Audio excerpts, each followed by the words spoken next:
बिस्मिल्लाहिर्रहमानिर्रहीम। अस्सलाम वालेकुम।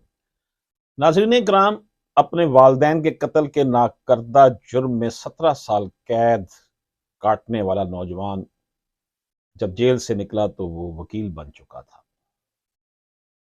नाज़रीन इकराम, 17 साल अमरीकी नौजवान मार्टी स्कूल के पहले दिन जब सुबह सोकर उठा तो उसने अपनी वालिदा को मुर्दा हालत में पाया और उसके वालिद की मौत जो थी ज़्यादा खून बह जाने के बायस बिल्कुल वो मौत के करीब उसका वालिद पहुंच चुका था। ऐसी सूरत में एक अक्लमंद शख्स यही करता है कि वो इमरजेंसी सर्विस को फ़ोन करे। तो उसने फ़ोन किया। मार्टी टेंकलेफ ने इंटरनेशनल मीडिया को बताया कि मैं सदमे से होश खो बैठा था। मेरे पास अल्फाज नहीं है कि बता सकूं इस वक्त मुझे क्या हुआ था, और खुदा करे कोई कभी ऐसी सूरत हाल से ना गुजरे जिससे मैं गुजरा। मार्टी के वहमो गुमान में भी नहीं था कि इमरजेंसी सर्विस को कॉल करने के बाद वो अपने वालदैन के कत्ल का मरकजी मुल्जम बन जाएगा और उसे नाकर्दा जुर्म की सजा काटनी पड़ेगी, जो कि 17 साल से पर मुहीत हो गई। मार्टी को अपने वालदैन के कत्ल के इल्जाम में 1990 में जेल हुई थी और वो सन 2007 में जेल से इस वक्त रिहा हुआ जब अदालत ने इसके मुकदमे का दोबारा जायजा लिया और इस पर लगे इल्जाम को गलत करार देते हुए इसका केस खारिज कर दिया।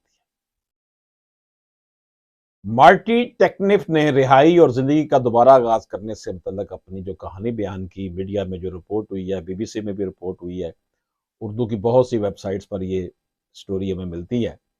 मार्टी के वालदैन आयरलैंड और सिमोर टेक्लिफ ने मार्टी को इसकी पैदाइश से पहले ही गोद लिया था। इनकी परवरिश न्यूयॉर्क के मज़ाफ़ाती इलाके लॉन्ग आइलैंड में हुई। मार्टी कहते हैं, मेरे वाल के पास बचपन में कुछ नहीं था, लेकिन जब मैं बड़ा हो रहा तो वो माली तौर पर मुस्तकम थे, इसलिए कुछ चीज़ें जो मेरे वालिद या वालदा बचपन में चाहते थे वो मुझे दी गई।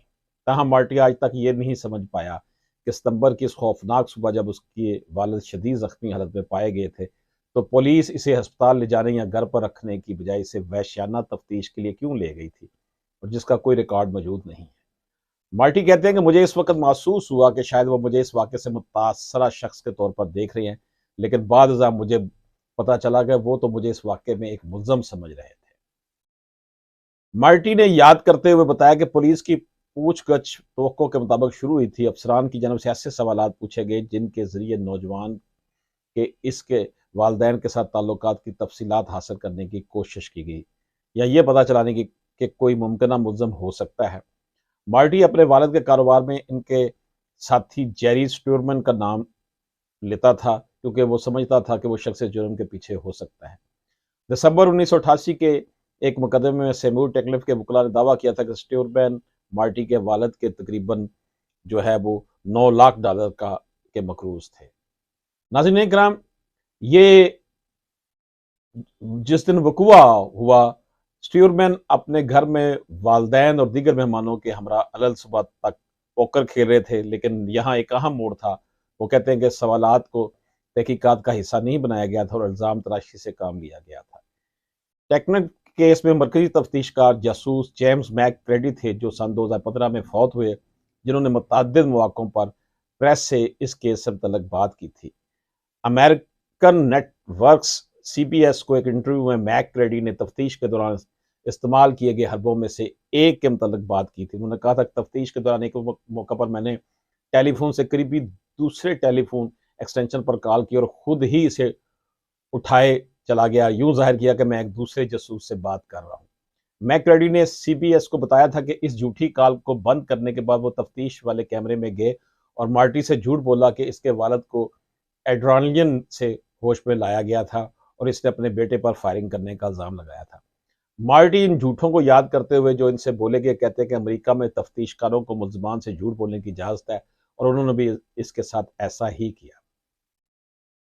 मार्टी ने कहा कि इन्हें मेरी वालदा के हाथ में मेरे बाल मिले हैं, जो कि दुरुस्त नहीं था। उन्होंने कहा कि उन्होंने मेरे वालिद को एड्रेनलिन दवा दी और उन्होंने मुझे बतौर हमला और शनाख्त किया, जबकि यह हकीकत नहीं थी।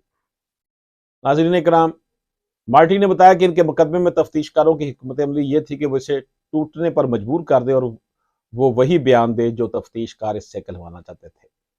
इसका मुजाहरा मुकदमे की समाअत के दौरान भी हुआ था, जो वाक़ये के 2 बरस बाद शुरू हुई थी। मुकदमे की समाअत के दौरान इस्तगासा ने जो वो सबूत पेश किए, उसमें से एक अहम वो दस्तावेज थी जिसे जसूस मैक्रेडी ने लिखा था, लेकिन इस पर मार्टी के दस्तखत नहीं थे, मगर इसे इतराफ़ जुर्म करार दे दिया गया। मार्टी का कहना है कि इसे अच्छी तरह याद नहीं कि उसने तफ्तीश के दौरान क्या कहा था, मगर वो यकीन दिलाते हैं कि वो इस दौरान कुछ भी कह सकते हैं। नाज़रीन इकराम, ये शख्स जो है अपने जो है वो वालदैन के कत्ल में 17 साल तक बेगुनाह कैद रहा। सन 2004 में बरसों तक मालूमात इकट्ठी करने, तकरीबन 20 गवाहों के बयानात और नए शवाहिद हासिल करने के बाद वकला दफा ने एक नए मुकदमे की समाअत का मुतालबा किया। वकला ने शवाहद के अलावा कम से कम 20 नई शहादतें हासिल की थी, जिससे सेम्यूल टेक्लिफ के साथी पर तवज्जो मरकूज की गई थी। इनमें एक गवाही ग्लेन हैरिस नामी शख्स की थी, जिसने दावा किया था कि वो इस कार को चला रहा था जिसमें किराए के कातल जो क्रेडन और पीटर कैट सवार थे और वो टेक्लिफ के घर गए थे। ताहम इस दरखास्त को मुस्तरद कर दिया गया। इसके बाद मार्टी के वकला ने इस मुकदमे को दूसरे दायरा अख्तियार में ले जाने की कोशिश पर तवज्जो मरकूज की, क्योंकि जैसा कि वकील दफा बेरी पोलाक ने कहा था कि सबसे अहम बात यह कि सफूक काउंटी में इसके लिए कोई इंसाफ नहीं। ब्रुकलिन की अपील कोर्ट में केस का दोबारा जायजा लेने और मार्टी की सजा खत्म कराने में मजीद 3 साल लगे, क्योंकि वाकई में इसे मुजरम साबित करने के लिए नाकाफी शवाहद मौजूद थे। मार्टी का इस मौके पर कहना था कि इन्हें यह समझने में 24 घंटे से ज्यादा लगे कि इनके साथ क्या हो रहा है। अगले दिन तक मुझे पता नहीं था कि जब जेल का एक गार्ड मेरे पास अखबार लेकर आया और मैंने अखबार के पहले सफर पर अपनी तस्वीर देखी, तो मुझे समझ आई कि क्या हुआ है।